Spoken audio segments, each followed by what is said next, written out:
Assalamualaikum warahmatullahi wabarakatuh. Apa kabar sahabat Bina Mandiri? Semoga sehat-sehat selalu dan tetap semangat dan tetap optimis. Kali ini saya ingin membahas tentang berapa sih usia untuk bekerja ke luar negeri. Sesuai dengan aturan Undang-Undang Nomor 18 Tahun 2017 tentang perlindungan pekerja migran Indonesia, usia minimal bekerja ke luar negeri itu adalah 18 tahun. Dan kalau di bawah 18 tahun itu dianggap bekerja anak-anak. Ada kata lain yang lebih kasar itu namanya perbudakan anak-anak. Jadi sahabat Bina Mandiri kalau mau bekerja ke luar negeri minimalnya usia 18 tahun.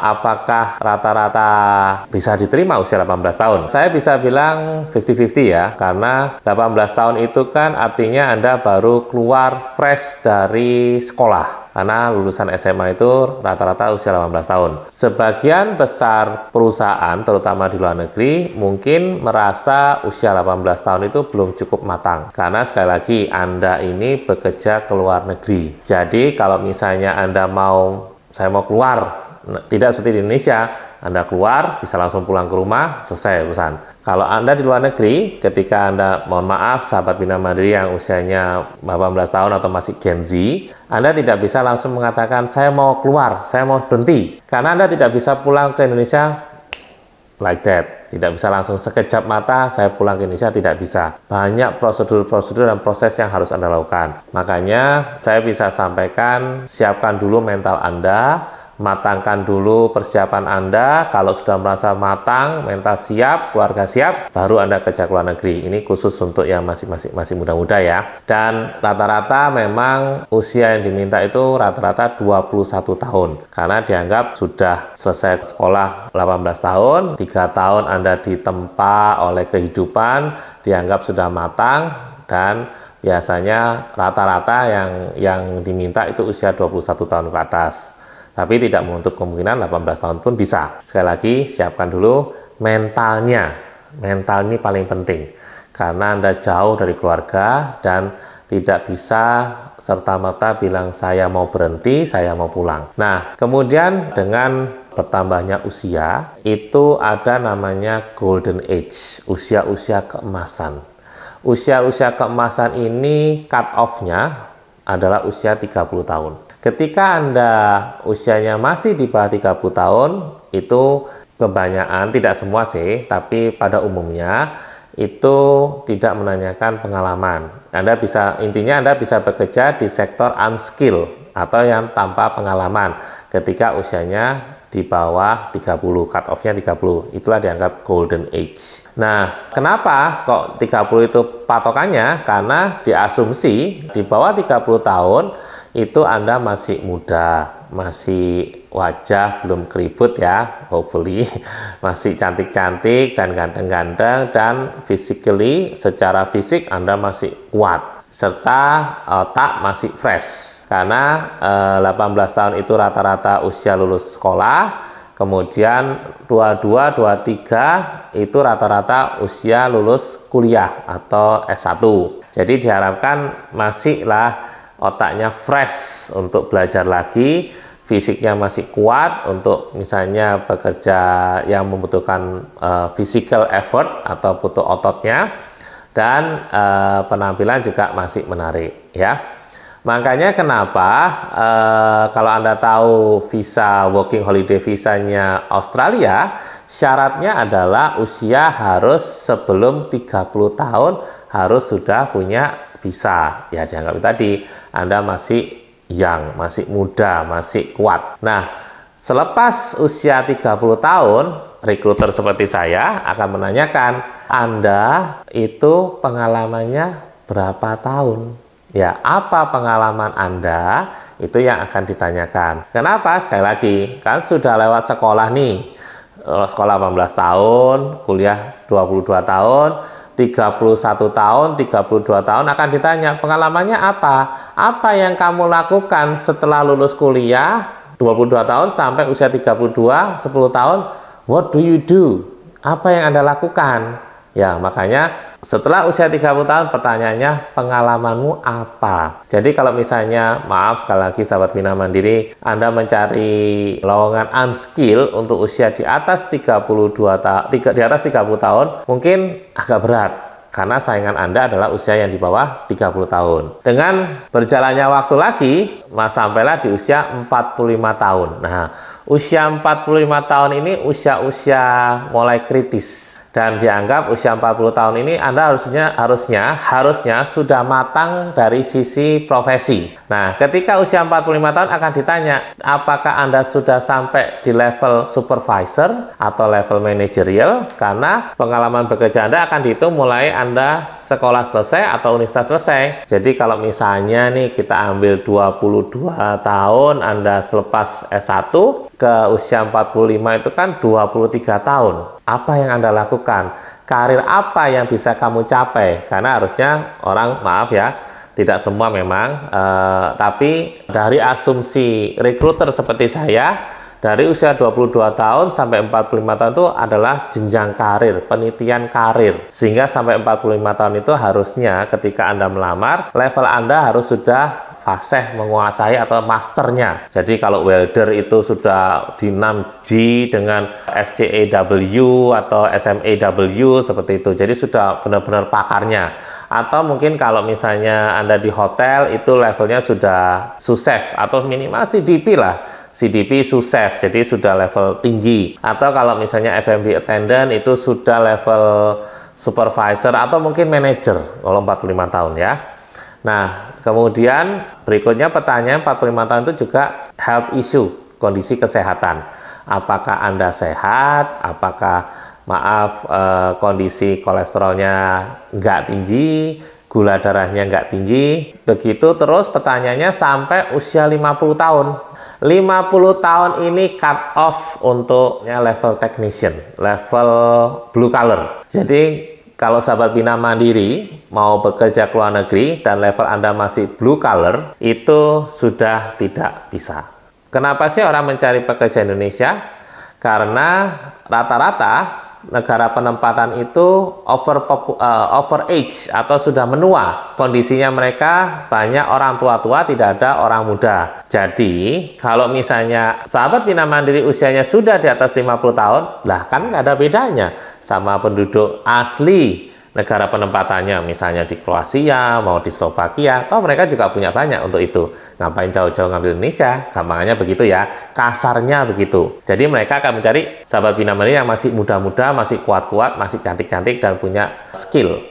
Yang kedua, dari sisi pemerintah, jadi saya yakin pemerintah Indonesia juga, mayoritas pemerintah di luar negeri, di negara penempatan itu, usia ketika sudah mencapai 50 tahun itu tidak bisa bekerja ke negara tersebut karena visanya tidak akan diterbitkan. Apakah 50 tahun ke atas itu bisa? Bisa. 50 tahun bahkan sampai setahu saya ada yang 55 sampai 60 tahun itu bisa bekerja ke luar negeri. Tetapi levelnya harus sudah direktur, manajer, komisaris. Jadi sudah dalam sisi yang mengelola perusahaan itu. Karena itulah yang dicari atau diharapkan atau diekspektasi dari pemerintah negara penempatan. Karena kalau udah jadi direktur kan berarti sudah sukses nih ceritanya, sudah sukses, sudah bisa mengelola perusahaan besar. Jadi diharapkan bisa menularkan experience dan ilmunya untuk mengelola perusahaan di sana. Sekali lagi,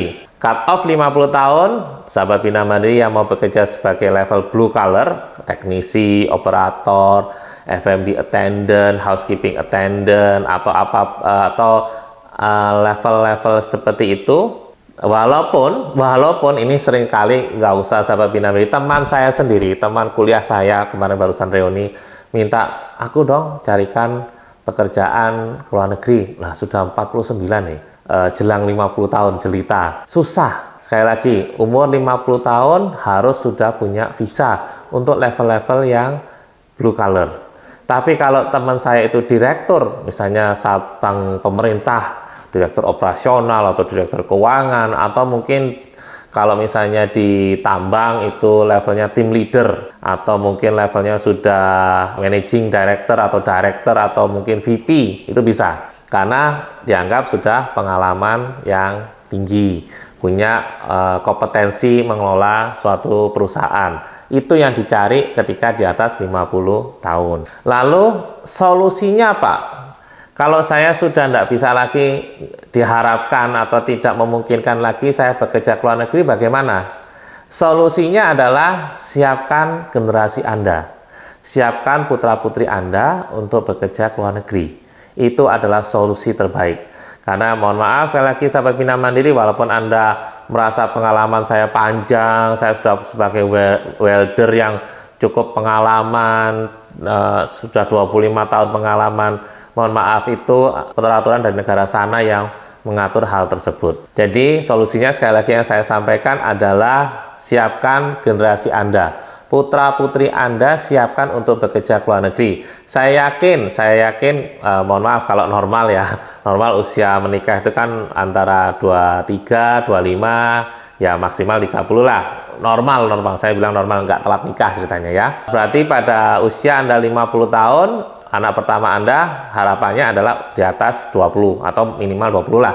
Udah bisa untuk bekerja ke luar negeri. Nah, ketika Anda menyiapkan putra-putri Anda untuk bekerja ke luar negeri, dan alhamdulillah putra-putri Anda akhirnya bisa ditempatkan bekerja ke luar negeri, kalau nantinya putra-putri Anda bisa mendapatkan namanya permanent resident, itu bisa membawa keluarganya vertikal ke atas dan vertikal ke bawah. Vertikal ke atas itu bisa membawa orang tuanya, dan vertikal ke bawah artinya bisa membawa anak-anak atau cucu Anda, bisa membawa cucu Anda selama usianya belum 18 tahun.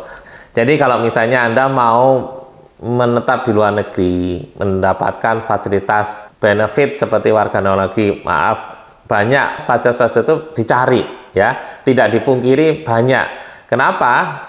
Karena kalau Anda usia sudah tua, misalnya nih putra Anda atau putri Anda dapat permanent resident di Kanada, katakanlah di Kanada, Anda bisa ikut sama putra-putri Anda ke Kanada. Dan di Kanada, Anda akan mendapatkan benefit yang sama dengan warga negara Kanada. Anda terlindungi asuransi, Anda tercover asuransi kesehatan, dan kita tahu kesehatan di luar negeri itu mungkin lebih baik. Mohon maaf Pak Budi Gunawan, nggak dipungkiri, banyak orang ke luar negeri itu untuk berobat ya. Jadi dianggap teknologi kesehatan di sana jauh lebih baik, terlindungi oleh kesehatan, asuransi kesehatan dan medikalnya juga baik, dan itu tidak dipungkiri. Karena saya punya banyak contoh, ada beberapa contoh sahabat Bina Mandiri yang saya tempatkan ke Kanada, dia membawa kedua orang tuanya supaya mereka tercover kesehatannya. Jadi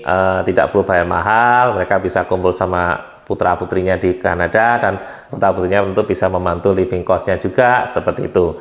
Ya, jadi kalau memang cita-cita Anda ke luar negeri itu untuk bisa permanent resident atau bisa menetap di luar negeri untuk mendapatkan fasilitas terjamin sampai tua, apapun itu, ya, putra-putri Anda yang harus disiapkan. Karena putra-putri Anda yang nanti harapannya bisa membantu Anda, menolong Anda, kalau Anda yang tidak bisa kerja ke luar negeri atau tinggal di luar negeri. Jadi itu informasi terkait dengan usia. Jadi saran saya kepada sahabat Bina Mandiri, terutama Gen Z, jangan ditunda. Memang bekerja ke luar negeri itu opsi, suatu pilihan, bukan kewajiban. Tetapi ketika Anda masih muda, masih seger, masih kuat, masih cantik, masih cakep, ketika ada kesempatan bekerja ke luar negeri, ambil kesempatan itu. Karena kesempatan itu tidak datang dua kali. Saya punya banyak contoh ketika mereka, aduh Pak, saya sudah 45, saya ingin kerja ke luar negeri, ingin mencari nafkah untuk mencari gaji yang besar, tapi usia sudah lewat. Jangan menyesal. Ketika masih muda, ketika masih kuat, masih cantik, ambil kesempatan meniti karir di luar negeri. Mau balik ke Indonesia tidak masalah, tapi paling nggak exposure pengalaman itu sudah Anda dapatkan, pengalaman di luar negeri. Jangan menyesal ketika Anda usianya sudah hampir mencapai 45. Sekali lagi, usia 45 tahun itu sudah cukup kritis untuk bisa mendapatkan pekerjaan, terutama kalau Anda tidak punya pengalaman yang bagus. Sekali lagi, ini yang saya ingin tekankan, karena sekali lagi banyak sekali Gen Z atau generasi muda sekarang ini yang reluctant, nggak mau. Oke, nggak apa-apa, it's your choice. Tapi jangan sampai Anda menyesal, kemudian terlambat, ketika usia Anda sudah mendekati 45, itu sudah masa-masa kritis untuk bisa diterima bekerja ke luar negeri. Jadi itu informasi saya tentang usia, tahapan-tahapan usia ketika Anda ingin bekerja ke luar negeri. Kalau misalnya Anda punya topik-topik yang ingin saya bahas, silakan komentar di link komennya. Kalau bisa Anda share, komen, loncengnya diklik, dan selalu be smart worker for a better future. Saya Karnaka, Direktur Bina Mandiri Group. Tetap optimis, tetap sehat, tetap semangat, dan sukses selalu buat sahabat Bina Mandiri. Terima kasih. Wassalamualaikum warahmatullahi wabarakatuh.